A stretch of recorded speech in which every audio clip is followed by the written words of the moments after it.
if you could do anything right now and you didn't have to worry about money or anything, what would you want to do? What gives you life?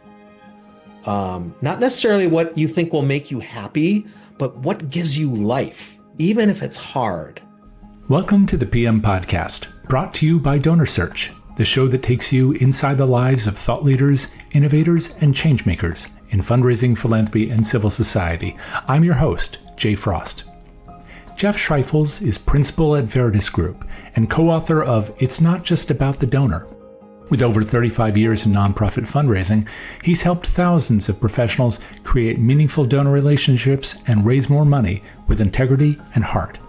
In this episode, we begin not in the office, but on the road with Jeff's 1,000-mile bike journey at the age of 14. You took a 1,000-mile bike trip. Yeah. Where were you going and why did you do that?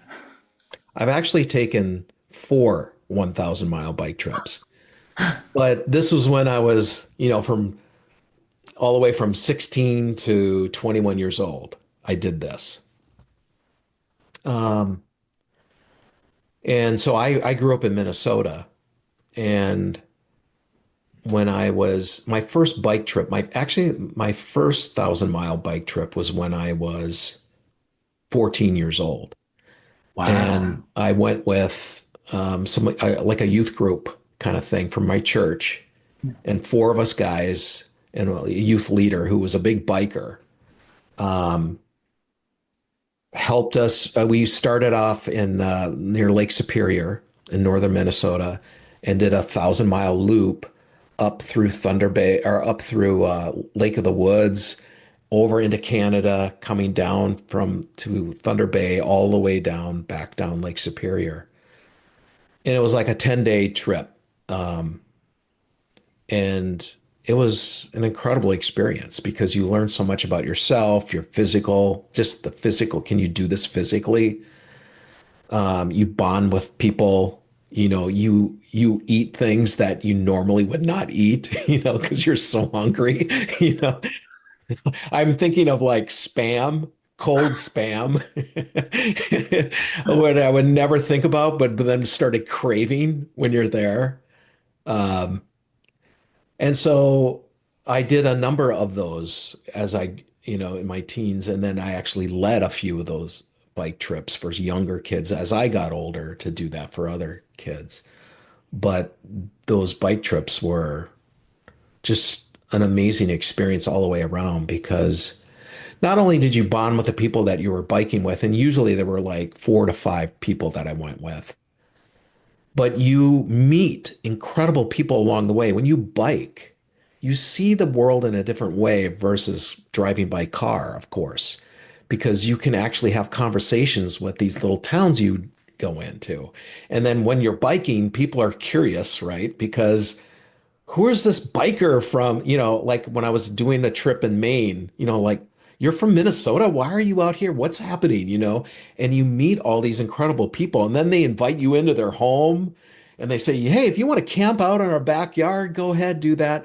So you meet amazing people along the way.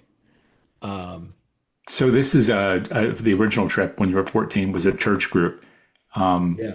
And did you have any sense at that age of what a trip like that would be for you? I mean, had you gone 100 miles in a day before? That's the average, I guess.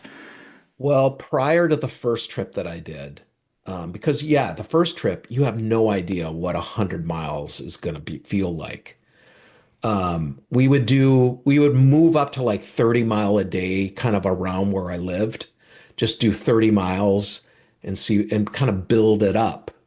But 100 miles a day, especially when it's hot, for a young, 14-year-old, that's a trek.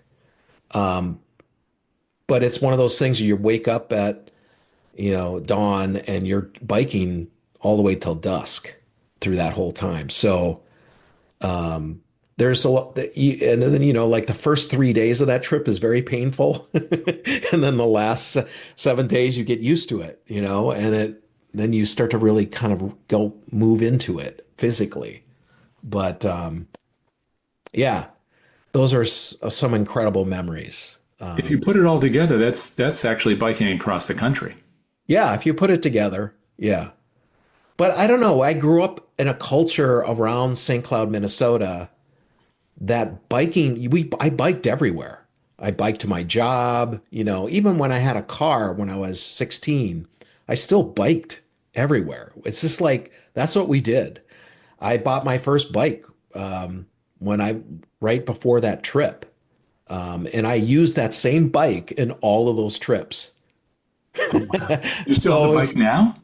no, I don't have it anymore. I gave it to gave it to it when I moved from St. Cloud to Philadelphia after college. I gave my bike away to a kid that needed it. Who's going to go on the same journey? So St. Cloud, Minnesota. What was it like growing up there besides these bike trips?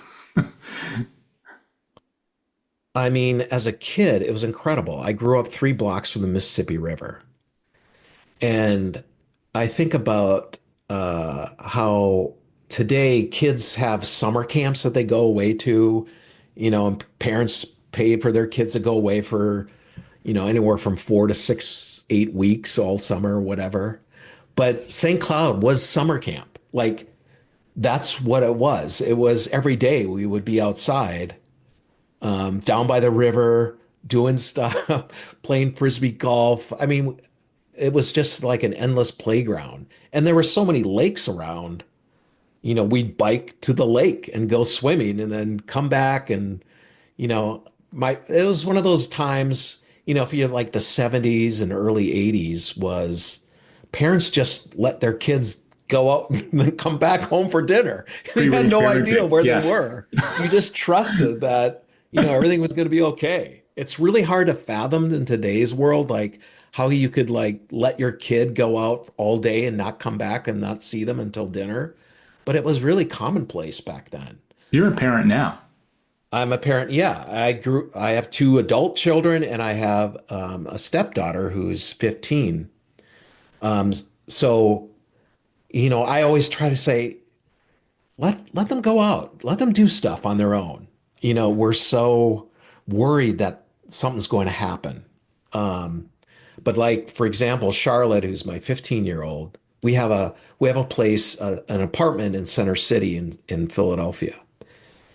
And we've let her just go out, and just do her own thing. And she has this a great amount of freedom to feel like, hey, I'm on my own.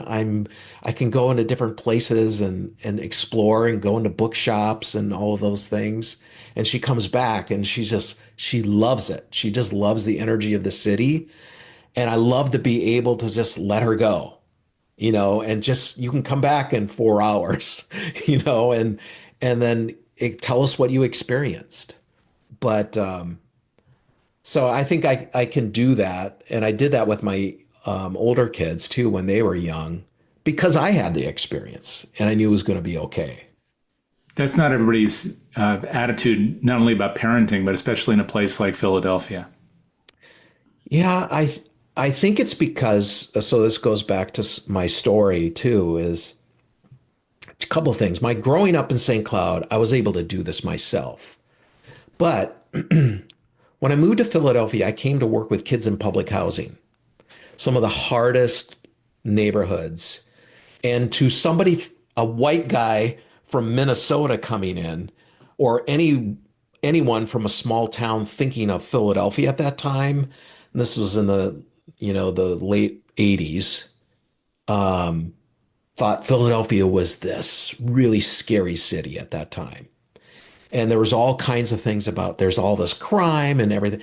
And people still think about that. I mean, I'm here in the South Jersey suburbs, and people out here think they don't go into the city because it's too scary. But my experience of working in the city and working in what is considered the highest crime areas of the city and working with families and kids in public housing taught me what a beautiful community there is there. Yes, there are some bad things, but there's more beautiful things than the bad things. And I saw it firsthand because I lived there. I lived in those neighborhoods. I walked at night to my home. I was in the homes of these folks and got to know them and what they cared about and how they navigated living in the city in an area that was, a high crime area in a sense, but how everyone had their backs around each other. There's a real community that I didn't know about until I actually lived there. And that changed my perception of the city. And so when people, especially white people from the suburbs say, "Oh, we don't go into the city after this certain time," or "I would never go to this part of the city," I'm like, you're missing out.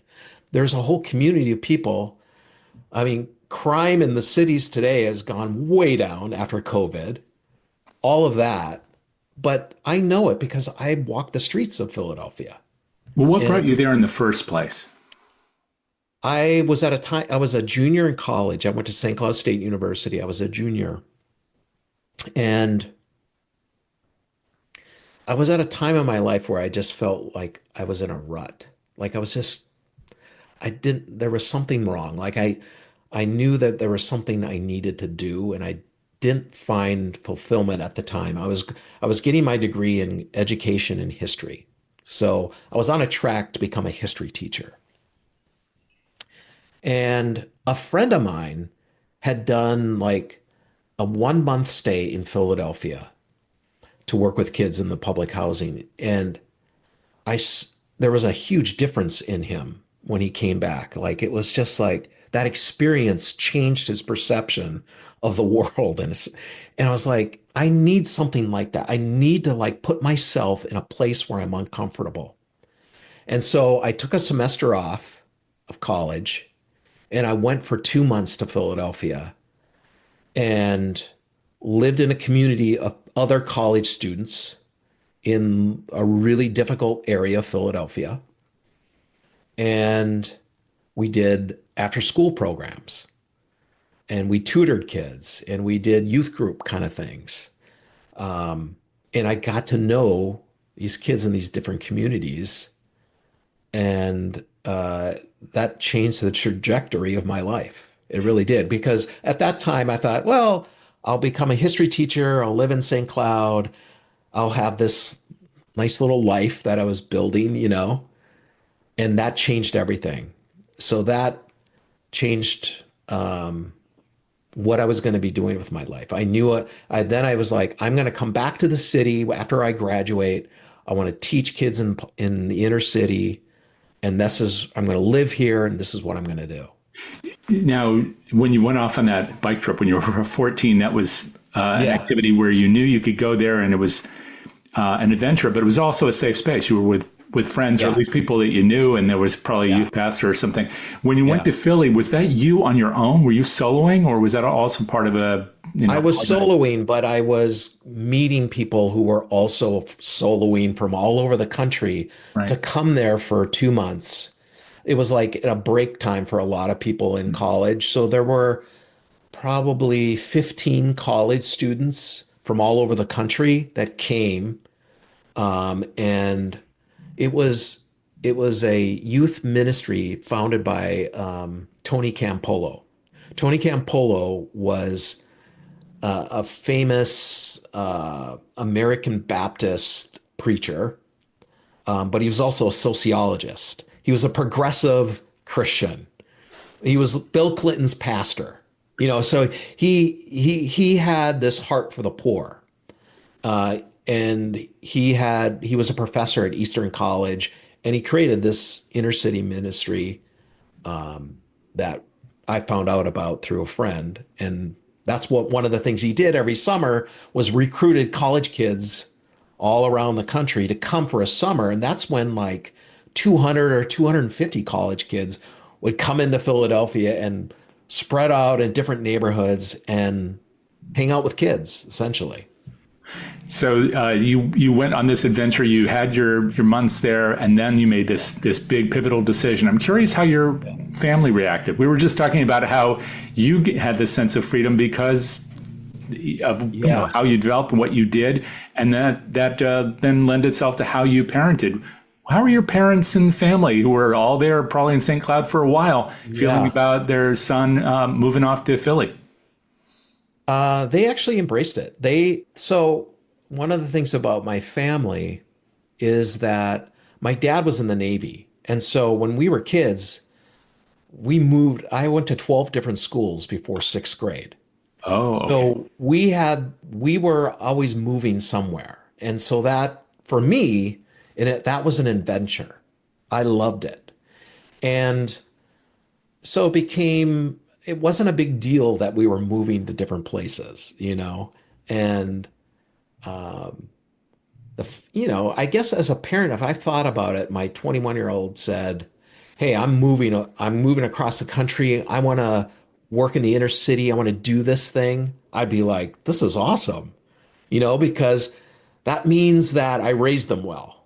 And and so my parents were people who trusted us, who they never like said, "Oh, you're just going to stay here."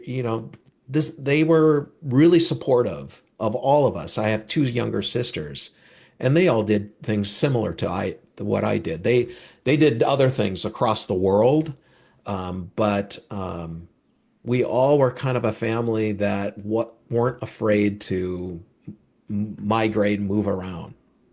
Well, it sounds like there's one thing about being open to those experiences, and there's another about seeking them, which it sounds like all of you did, and maybe now your kids are doing. We Um, always had a sense that we needed to do something beyond ourselves, and that really came from our family. And I've thought about like, how did I get in this whole philanthropy fundraising thing? And if you look at how I was raised, it is like, how could you not? So my early experience with fundraising and philanthropy really comes from my father, and he was a working class guy. He was in the Navy for 20 years. He retired at 38 from the Navy. And then he went back to school to learn to be an electrician. So he was an electrician, and you know, at the time it was a struggle. It wasn't like always full-time employment. But one of the things that my father instilled in all of us is that no matter what, you can always give back and you can give away your money. And I remembered he would bring us around the table, me and my sisters, once a week, and he would show us his paycheck. And then the first thing that he would do is write checks to charities. That was in your presence. in our presence. He would write checks to charities and talk about the importance of giving back. And even when he was out of job, I remember he was out of a job for like 5 months and he was on unemployment and he was doing taxi driving and different things to kind of keep it going. He would still do the same thing with his unemployment check because there were always other people that needed it. Yeah. And so that's how he grew up. And so and it's something I practiced, once I got at my first job, even though I was making $11,000 a year, my parents were into the tithing, giving 10%. It's an even more of a Christian or evangelical type of ethos around giving.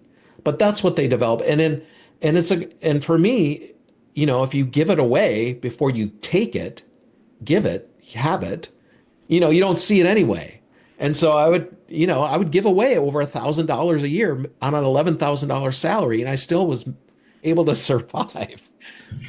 And so I The way knew you that were describing that, though, sitting there with your dad doing it, how did that feel when you were a young person, you saw your dad giving away something that could have gone to you or to the rest of the family? we didn't think about it that way. We just thought it was really cool that first that we were all getting to be in on this, right?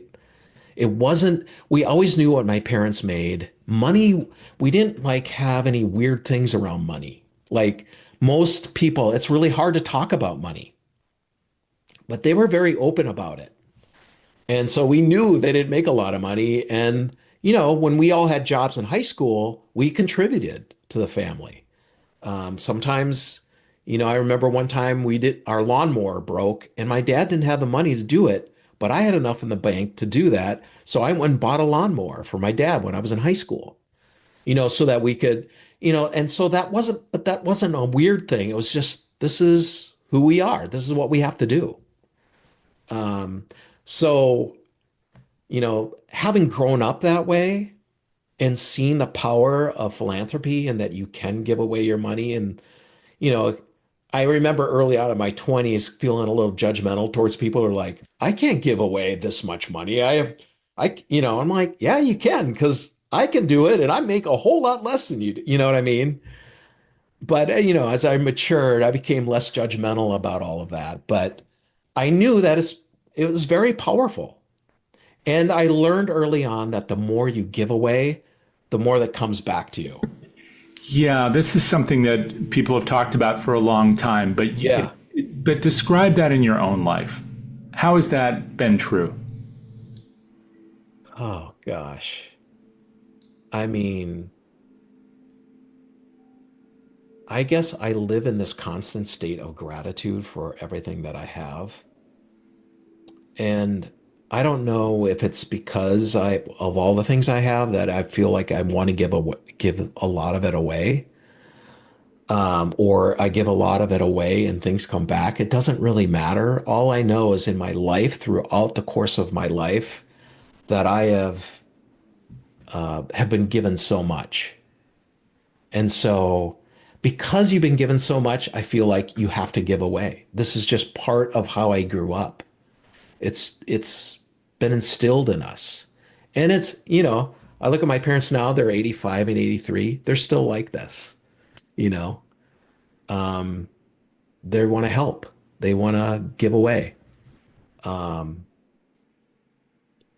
and so I look at all parts of my life, um, and I've, you know, it's just been an incredible journey of all the blessings that I've had in my life. And I don't even, and I grew up under the, Catholic evangelical kind of upbringing in a sense. And even though I don't espouse to that today, it's still, it doesn't matter if you're religious or not. It's just something that is a part of me. And I see it in other people too. You can see the people that live in a state of gratefulness, and you look at their lives, and they're the first person to be there to help volunteer. They're the first person to like cut a check if you need something. You know what I mean? So I feel like it just plays out in other people that I've met in my life as well. I know that we talk about this in contemporary philanthropy with people having amassed vast sums, Yeah. and some don't give anything away, and we can Yeah. think about that. But then there's also a practical matter, and you touched on it. If people try to give it away, sometimes they can't give it away fast enough, no matter how hard they try. Kind of the Mackenzie Scott challenge, if you will. Yeah. And I wonder, as you think about this in terms of philanthropy, what kind of conclusions you draw? That can we provide a culture, not just within our individual families, but a culture generally where we are encouraging people not just to give up things, but maybe not to accumulate them in the first place, or to make the giving that they do have the kind of impact that they really desire, something that will ensure that it doesn't just keep coming back, but they can feel that gratitude that you described. Yeah. I mean, it would be great if we were able to have a culture like that. Um, I think that we have such disparity of wealth in our country and across the world, and actually, I know worldwide that disparity is getting better and better. There's less poor people today around the world than there were 20 or 40 years ago. But if you look at the gap between the wealthiest and the poorest in our country here in the United States, and you just look at that, how is it possible that we have all these multi-billionaires and now thousands of millionaire, and what does that do? What does that, how do, like you were talking about Mackenzie Scott, that's got to be really difficult. I mean, it would be really cool to think like I would love to give away all these millions of dollars, but you're right, it's very difficult. It's not an easy thing to do to give away that much money because, you know, it could actually hurt some nonprofits. You're giving away $10 million on it and they don't know what to do with it and they don't know how to use it correctly. I mean, there's a lot of issues around that, I think. So I do believe that there is a burden, especially on some of these multi who want to give away, how to do that in a way that is, I mean, I don't know. We could talk about capitalism and all those kind of things. Like, where do we want to go? Is it a just system, to create all these multi-billionaires and then they're giving back money? One of the things that I love about Mackenzie Scott is that she is giving away this money and it feels like a real gift. She's not doing it in a way to control what happens.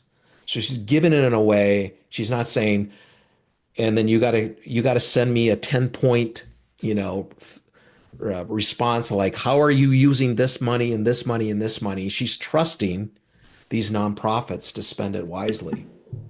Um, Whereas I think overall in big philanthropy, there's a lot of questions about big foundations, DAFs, the way people are using that money and doling it out in ways.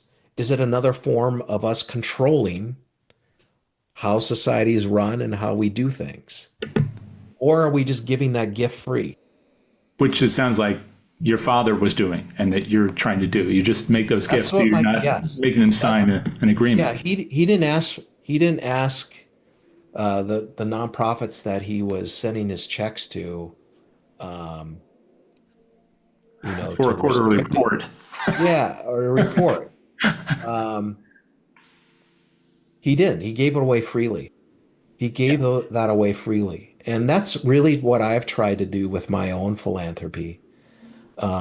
Obviously, I give to things that I'm passionate about, or I think, but once I give it away, I give it away, and let it go.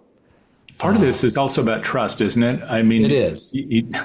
because if we just trust that good things will happen when we are doing things out of our own sense of what's right, that all things will be fine.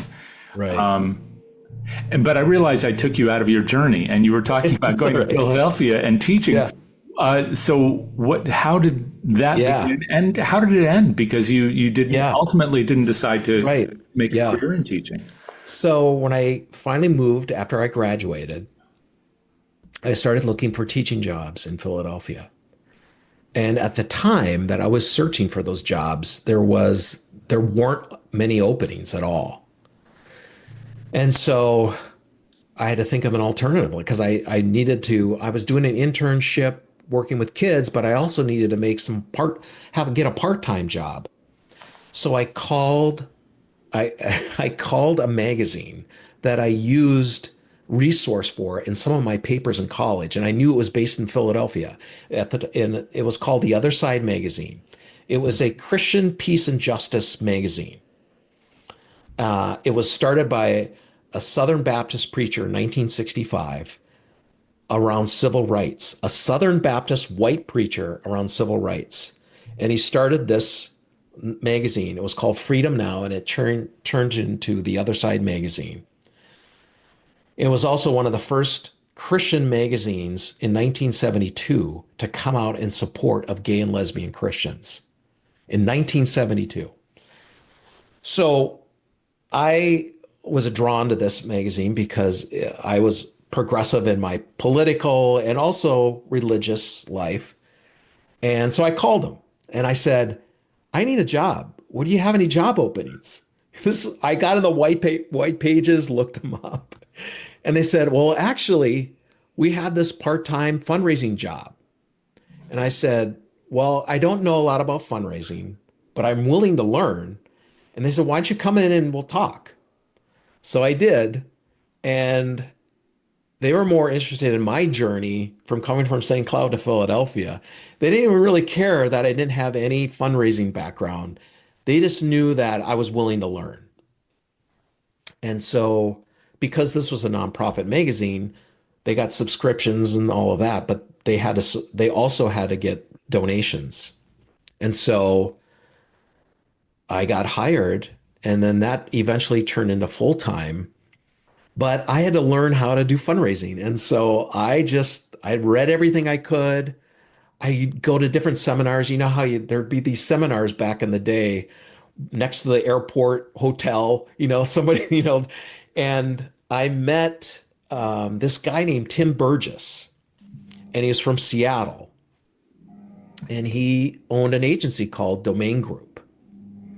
And he did one of these seminars. And I learned so much in that 2 days that I had learned, for the last year or so. And I started putting into practice all of these great direct response strategies. And they were working. I mean, it was amazing, from writing the letter to different techniques and doing all the different things. And I just like this was fascinating to me. And so I, being that I wanted, we didn't have a lot of money at the magazine. I just reached out to him and said, "Hey, would you be okay if I sent you copies of letters and different things and get your feedback on them?" And he goes, "Yeah, I'd do that." So he kind of mentored me for a while. For the next couple of years, he mentored me on fundraising.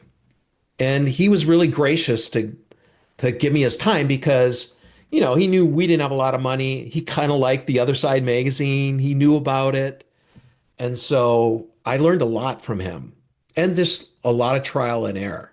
And so for 6 years of my career, I was the development director for this small little nonprofit. And I had to learn how to do everything from writing appeal letters to talking to major donors to how to craft letters that were really personalized and all of those kind of things. Loved it. And then I got another job at another nonprofit in Philly that was a little bigger. It was a training program for people with disabilities that taught them computer technology. And then they get these incredible jobs. It was amazing to work for that organization. So I did that for a couple of years and really learned more about major gifts, made a lot of mistakes, events, putting on events and all of those kind of things. And then one day I get a call from Tim Burgess saying, we have a position open as an account director to work with our clients. And I think that you might be really good at it. And so, we were really, at this time, I'd married, we had small children, and we were really meshed in Philadelphia. We had a community of people that were really close to us. So the idea of moving to Seattle, which is where the domain was like a huge idea. It just was like, couldn't fathom that. But I went out to interview and gosh, when the interview process, I just fell in love with this idea of working with multiple organizations, working with data and what that meant and how it translated into strategy. So I got an offer and my wife and I thought about it and she just couldn't move. She just couldn't do it. And I was like, okay. So we turned down the offer. And I was really bummed out personally, but I also knew that this is also a great opportunity. I still loved what I did. Well, 2 months later, they called me again and they said, we just wanted to try one more time to see if you might be interested. And so I brought it up again and to my wife, Julie, at the time. And she said, you know what? Let's go talk to somebody that we trust and because I don't want to move. You want to move. I can see that you want to do this job and I understand it, but I don't really want to move. Let's talk to someone about this. So we found someone that we knew that was a therapist. And she said, okay, let's just talk about this. Why do you want to do this? And then she asked one question and she said, on the last major decision in your marriage, who won? Who was the one that wanted to do something and the other said, okay. And it had been her, Julie, because we had moved from South Philly to another part of Philadelphia. And I didn't really want to move, and she did. And I was like, I don't see us why. But I said, okay, I'll do this. And so that was the last big major decision in our marriage. Julie had won that decision. She goes, it's Jeff's turn. And Wow. so that changed everything. And so Julie was like, you know what? You're right. And so we decided to move to Seattle. And when I was the first week of that job, Jay, I was like, this is where I'm supposed to be. This is this is incredible because it allowed me to do everything that I felt like I was good at, like my strengths. So I got to work with all these incredible nonprofits and develop strategies for them to acquire new donors, cultivate donors. I got to be an executive producer on a radio show, all this stuff, all this direct response, radio, television, direct to mail, email, all this stuff for multiple organizations. It fit my personality perfectly. And I just loved it. I flourished in it, from being an account director to leading other account directors. So for 12 years, I did that. And how was this transition for your family? Because Yeah. she got one, you got one, but this was a Yeah. 12-year win, according to the therapist. We lived there for 7 years. Okay. So we did 7 years in Seattle. And so my kids were 3 and 1.5 at the time, but we loved it. We loved our experience in Seattle so much. And the kids love it. Anytime it's kind of raining out, I mean, they're 30, 33 and 31 today, but even like today, if it's rainy today here in Philadelphia, they'll send me a note saying, "Oh, it's a Seattle kind of day today." They loved it. So we had a great experience in Seattle, but then we moved after 9/11. Really kind of changed, like what's important around family. And we missed being a part of my wife's extended family, her mom and dad and her sisters and I wanted the kids to have grandparents that they really just resonate and loved. So we decided we're going to move back to Philly. And we finally did in 2003. And Domain was gracious enough to say, hey, we want to keep you on. Why don't you work out of your home? So I've been working from my home since 2003 in some fashion. And we did that. I worked for Domain until 2005, until they were bought out by Merkle. And then I worked for Merkle a couple of years, but it really wasn't a good cultural fit. And then that was the time I was starting to look at what is the next thing that I want to do.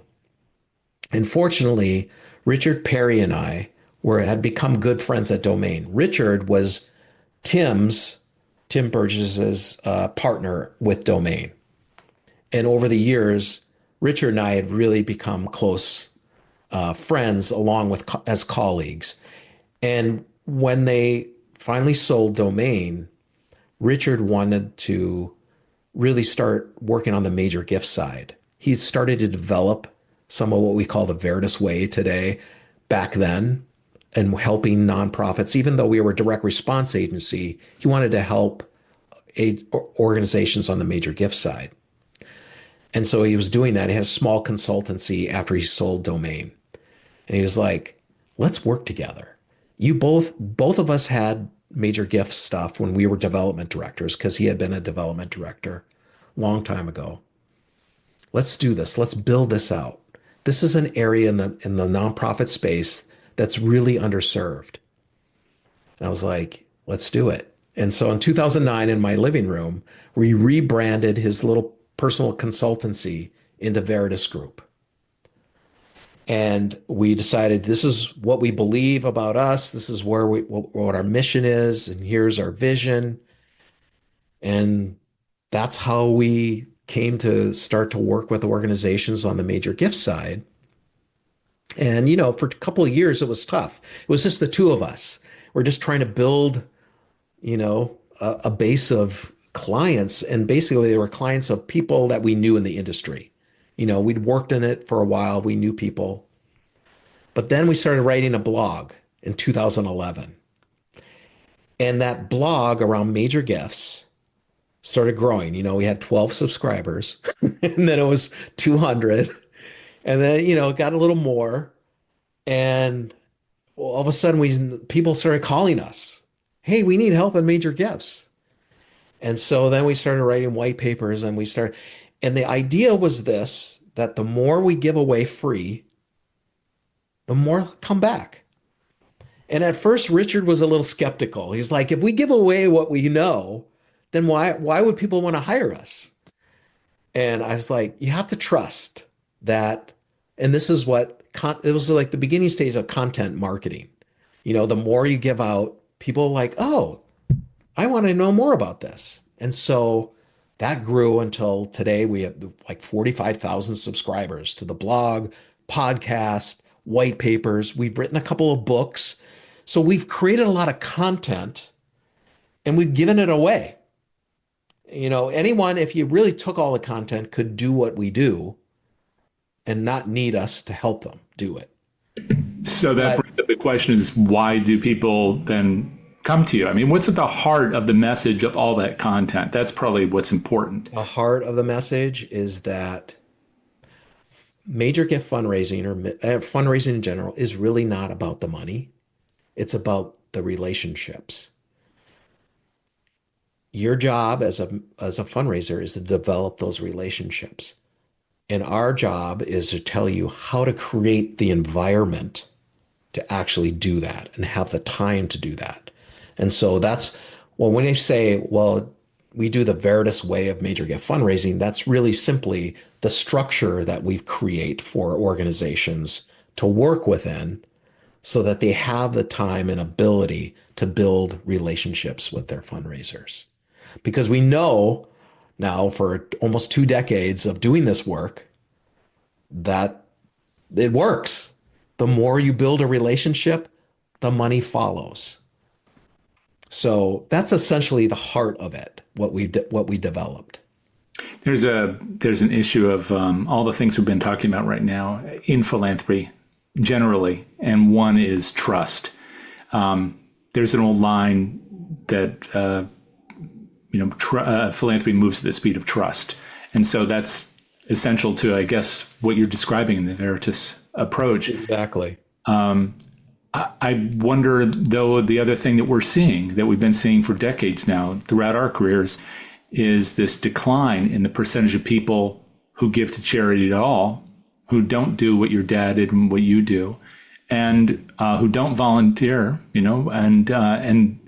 but meanwhile, very successfully, we are building these relationships with a very small group of people who are making all these wonderful things possible. But what's happening to the rest, and what can we do about that? Do you have thoughts on that? Yeah, I think we need to figure out ways to engage people where they are. And because I do believe essentially people are all the same. They do want to help. I have a positive view of humanity, and I do believe people want to help. They want to be engaged. They want to be part of just more than themselves. And I think our job on the nonprofit side is to figure out how to meet them there and give them those opportunities. And then once they're engaged, figure out ways to continue increasing that engagement and deepen the relationships with them. And I think we can do that in a number of different ways. I think of younger generations, that want to be asked their thoughts and opinions about things. Bring them into those discussions. Have areas of helping them volunteer. get them involved in things that they're interested in. And when you do that, I think over time you'll see greater and greater engagement. But I think people have, and it's not just about money that we're wanting. We're wanting them, their engagement in this. Um, and as a nonprofit, that is, I believe, part of our mission with volunteers and staff to look at that as part of our mission. If we bring in volunteers, we have an obligation to them to make that experience an amazing experience that helps change their life, that helps move them to another place. I think about my experience going and working and volunteering in the inner city. That nonprofit gave me the opportunity to have this experience when I was really young, when I was 20 years old. And it changed the trajectory of my life. They gave me that opportunity. So there's something there, I think, for other nonprofits to think about as they invite volunteers and community members into what they're trying to do. Is that a matter of reassessing their mission? This is something we've talked about before this recording. Yeah. And again, it has to do with many things, but that includes trust.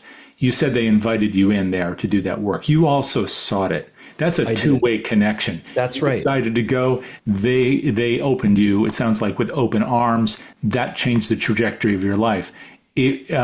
What is that organizations can do to manifest that same degree of trust, keep it aligned with their mission, but make sure their mission is really an open gate to people who might share the same interests and passions? Yeah. I do think it comes from the very beginning of what your mission is. And the idea is every nonprofit started because there was one person or a group of people who saw there was a problem and they wanted to make a difference and change it and help some way. Every origin, I don't care how big the nonprofit is, look at the very beginning of that nonprofit. Most of them started with one or a group of people that saw a problem and wanted to do something. And the problem though is that problem they wanted to solve, they think that's all their mission was. It's like that's the problem. But it's more than that. The mission, I believe, has more components to that. And part of that mission is the minute that you ask someone else to help you alleviate that problem, they become part of your mission as well. In other words, whether they're paid staff or a volunteer, those people who are now helping you, you will also have an obligation to them. They're part of the mission now. It's not just about the thing you're all doing to help the problem, but it's about the people who are helping do this. I mean, think about if we had that ethos. We wouldn't have the burnout. We wouldn't have the turnover. People would be paid well.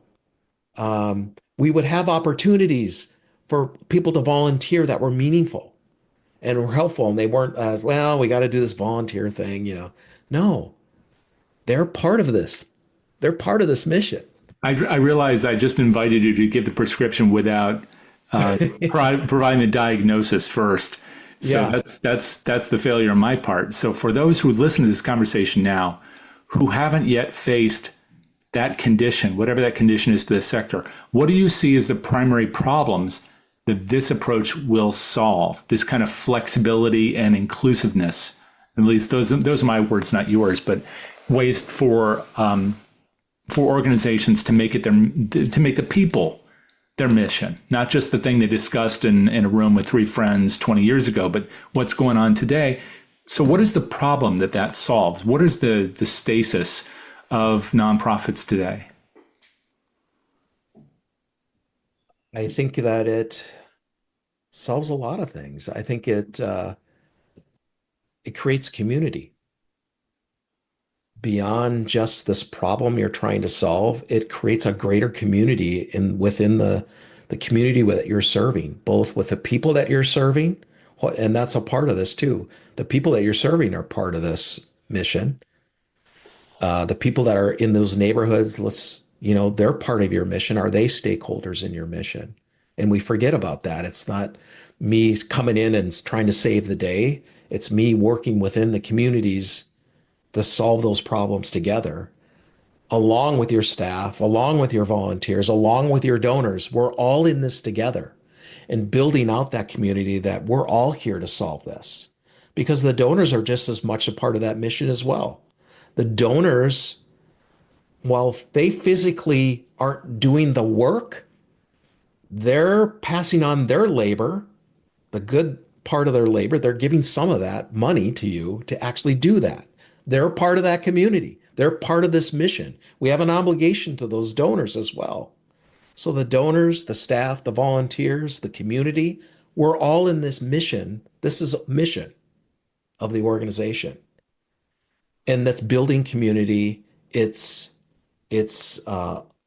giving the opportunity for people to engage, for those that are passionate about that specific thing that you're doing that's changing the world.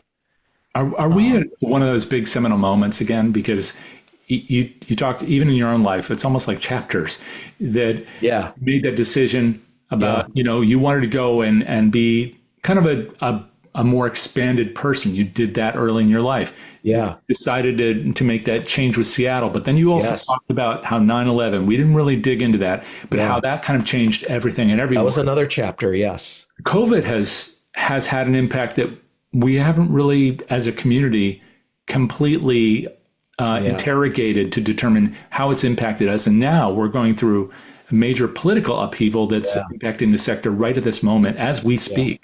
yeah. Are we at one of those moments when we have an opportunity to make a shift? Definitely, definitely. Yeah. Um, I think more than ever, nonprofits have an opportunity to really invite others in, that maybe have been left out or we haven't thought about. Um, yeah, I do think it's a seminal moment.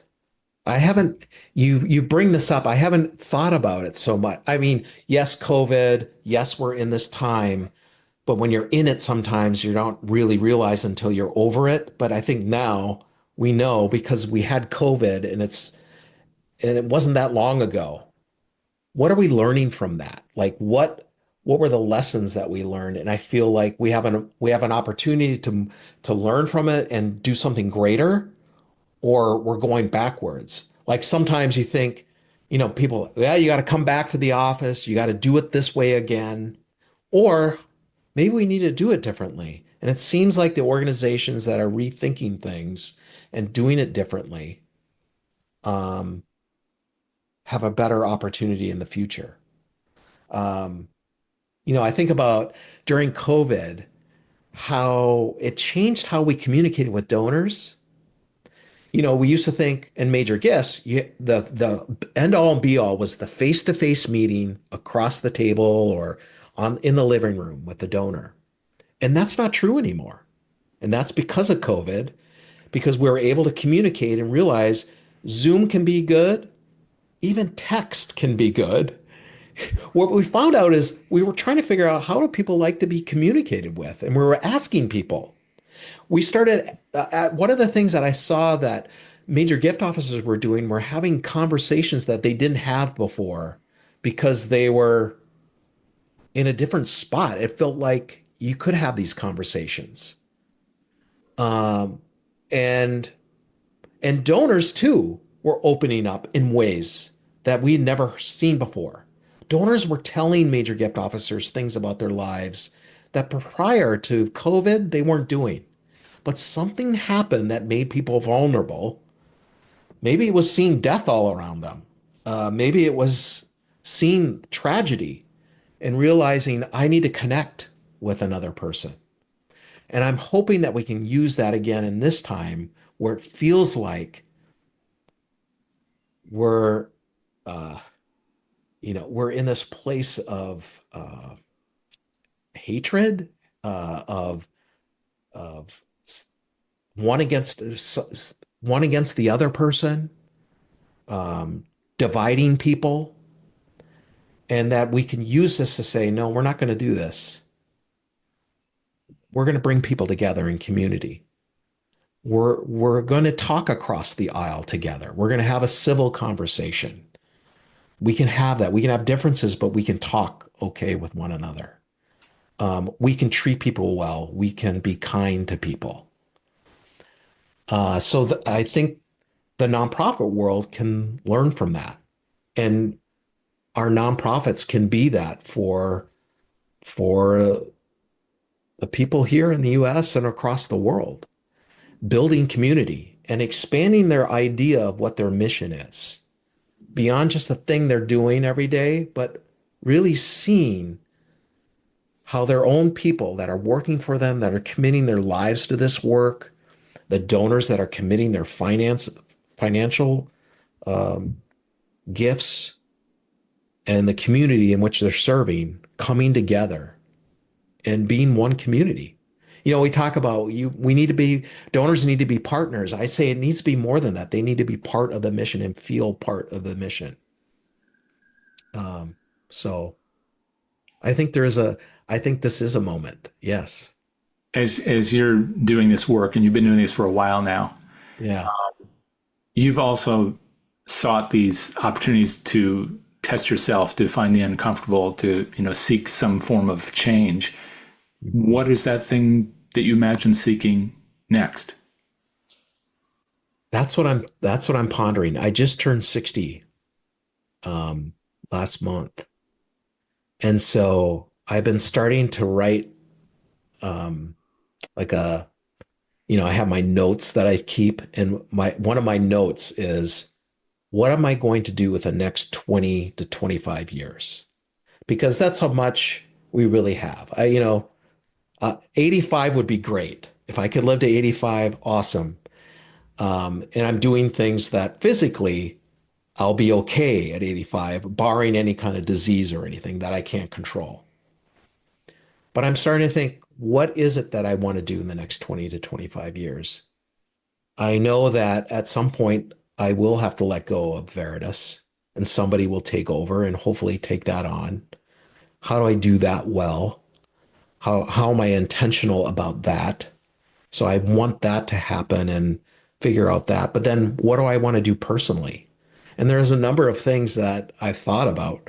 I would love to be, some kind of a counselor or a therapist. Maybe not having to go back to school for 5 more years to do that. But that's something I enjoy. I love listening to people and then giving them some advice or thoughts or things that I observe that could be helpful. I don't know, maybe, but I'm starting that process now of what am I going to do next? Because I don't want to be the kind of person that doesn't have a plan, or oh, I'm just going to go golf twice a week and putter around the house. That's not who I am.